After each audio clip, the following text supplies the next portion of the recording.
So hello dear student, কেমন আছো? I hope প্রত্যেকে শুধু ভালো নয়, ভীষণ ভালো আছো।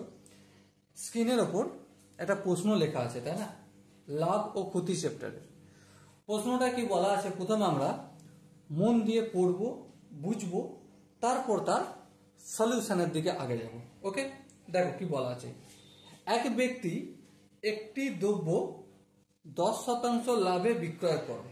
বেশ, যদি ক্রয় মূল্য ও বিক্রয় মূল্য উভয় 25 টাকা কম হতো, তখন আরো 15% বেশি লাভ হয়। ওকে, তবে দ্রব্যটির ক্রয় মূল্য কত? আমি অ্যাট ফার্স্ট একটা কাজ করে নিচ্ছি। কি কাজ? আমি দ্রব্যটির ক্রয় মূল্য ধরে নিচ্ছি। ক্রয় মূল্য হচ্ছে আমাদের এক্স টাকা। কি কত? ক্রয় মূল্য এক্স টাকা ধরলাম।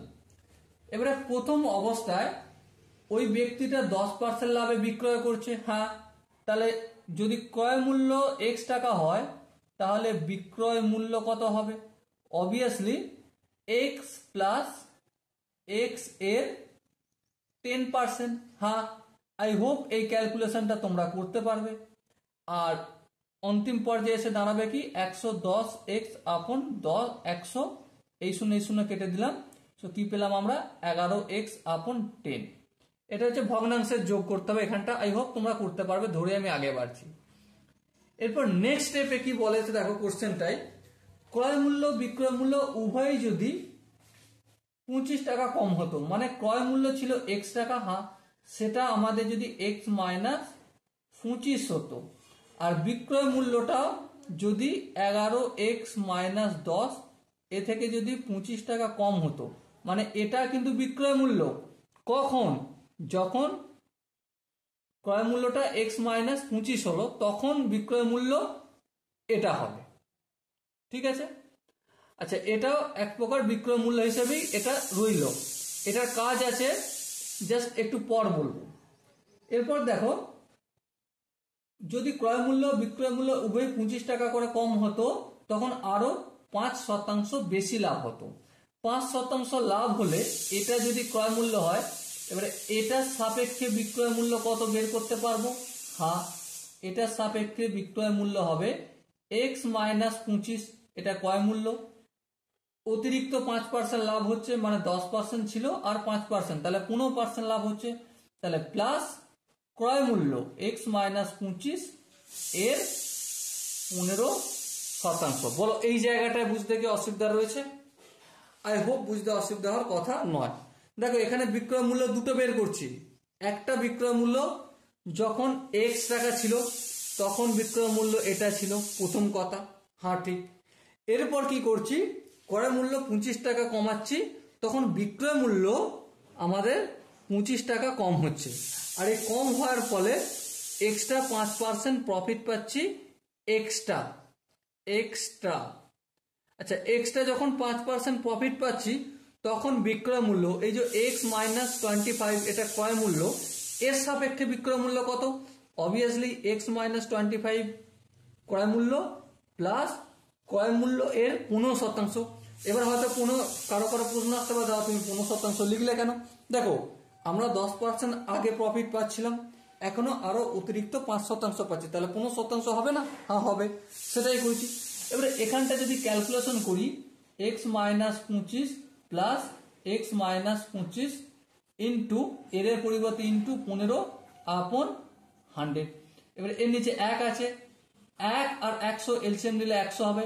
100 কে এটা দিয়ে গুণ করবো, 100 ইন্টু এক্স মাইনাস 25 প্লাস 100 কে 100 দিয়ে ভাগ করলে অবভিয়াসলি 1 কে যা দিয়ে গুণ করি সেটাই হয়, তাহলে 15 ইন্টু এক্স মাইনাস 25।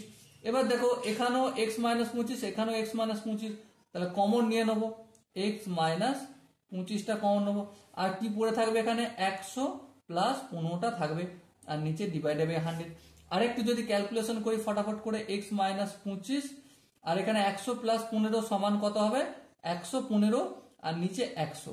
এবার দেখো, 5 কে 23 দিয়ে গুণ করলে 115 হয়, 5 কে 20 দিয়ে গুণ করলে অবভিয়াসলি 100 হয়। সো আলটিমেট কি পেলাম? 23 multiple of x minus 25 divided by 20। এটা একটা বিক্রয় মূল্য।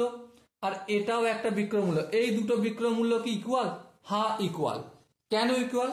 কারণ এই বিক্রয় মূল্যটা আমি কখন পেয়েছি, যখন ক্রয় মূল্য x মাইনাস 25 হচ্ছে তখন এক্সট্রা 15% ছাড় পাচ্ছি, এক্সট্রা 5% ছাড় আর টোটাল 15% ছাড় পাচ্ছি, তখন বিক্রয় মূল্য এটা। হ্যাঁ, আবার তখনই বিক্রয় মূল্য 25 টাকা ছাড় দেওয়া হচ্ছে, মানে পূর্বের তুলনায়, তাই তো 5% এক্সট্রা বেনিফিট পাচ্ছি। তাহলে এই বিক্রয় মূল্যটা আর এই বিক্রয় মূল্যটা ইকুয়াল, তাহলে এটা সমান আমি কত 11x/10 মাইনাস 25 লিখতে পারি? হ্যাঁ লিখতে পারি। চলো লিখে দিলাম। এবার দেখো ক্যালকুলেশনের গল্প রয়েছে, ক্যালকুলেশন করব।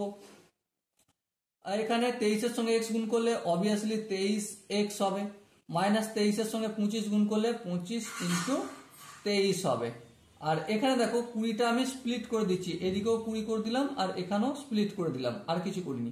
আর এদিকে 11x/20 যেমন আছে তেমন করে রাখলাম। আরেকটু স্টেপ যদি আগে যাই, 23x/20 আর এখানে এই 11x/10 এটা সমানের বাম দিকে নিয়ে আসলে মাইনাস 11x/10 হবে। আচ্ছা এখানে দেখো মাইনাস আছে, এটা সমান ওদিকে নিয়ে গেলে প্লাস হয়ে যাবে, তাহলে 25 ইন্টু 23/20 আর এদিকে মাইনাস 25 যেমন আছে তেমন থাকলো। এবার দেখো ক্যালকুলেশন করে 20 আর 10 এর এলসিএম নিলে অবভিয়াসলি 20 কে 20 দিয়ে ভাগ করলে 1 কে 23x দিয়ে গুণ করলে অবভিয়াসলি 23x মাইনাস 20 কে 10 দিয়ে ভাগ করলে 2 কে যদি 22 দিয়ে 11 দিয়ে গুণ করি অবভিয়াসলি 22x হবে। আর এখানটা দেখো 20 আর 25 এর নিচে কিছু না 1, তো সিম্পলি 20 এলসিএম হলে 20 কে 20 দিয়ে ভাগ করলে 1 আর 1 কে এই 23 গুণিত 25 দিয়ে গুণ করলে অবভিয়াসলি 25 গুণিত 23ই হবে, মাইনাস 20 কে 25 দিয়ে গুণ হয়ে যাবে, হ্যাঁ তাহলে 25 গুণিত 20। এবার দেখো এখানে 23x থেকে 22x যদি বিয়োগ করি তো অবভিয়াসলি শুধু x হবে, বাই 20 হয়ে যাবে। আর এখানে 20 থাকলো 25 আর এখানেও 25 এখানেও 25, তাহলে 25 কমন নেবো, সো কি থাকবে 23 মাইনাস 20। আর একটু যদি ক্যালকুলেশন করে দিই 25 ইন্টু 3/20 যেমন আছে তেমন থাকলো। এবার দেখো এই x ইকুয়াল টু এখানে 25 ইন্টু 3 মানে 75 আর নিচে 20, আর এই 20টা হরে ছিল অপোজিট দিকে পাঠালে লবে হয়ে যাবে, এই 20 কেটে গেল, সো আলটিমেট x এর ভ্যালু কত হলো 75। সো দেখো ক্রয় মূল্য আমাদের জিজ্ঞাসা করেছিল, হ্যাঁ ক্রয় মূল্য জিজ্ঞাসা করেছিল। ক্রয় মূল্য আমরা কি ধরেছিলাম, দেখো এখানে আমরা x ধরেছিলাম আর x এর ভ্যালু কি নির্ণয় করতে পেরেছি, হ্যাঁ 75 নির্ণয় করতে পেরেছি। তো এখানে দেখো যে 4টা অপশন আছে তার মধ্যে কোন অপশনটা ঠিক, অবভিয়াসলি অপশন সি হবে আমাদের সঠিক আনসার। ওকে, আই হোপ প্রত্যেকে এই কোশ্চেনের কনসেপ্টটা ক্লিয়ার হয়েছে। যদি কোনো জায়গায় কোনো স্টেপ বুঝতে অসুবিধা হয় তার জন্য একটাই কাজ আছে, কমেন্ট সেকশন রয়েছে, কমেন্টে অবশ্যই জানাবে। ওকে, দেখা হচ্ছে নেক্সট ভিডিওতে, ততক্ষণ পর্যন্ত ভালো থেকো, সুস্থ থেকো এবং জয় হিন্দ।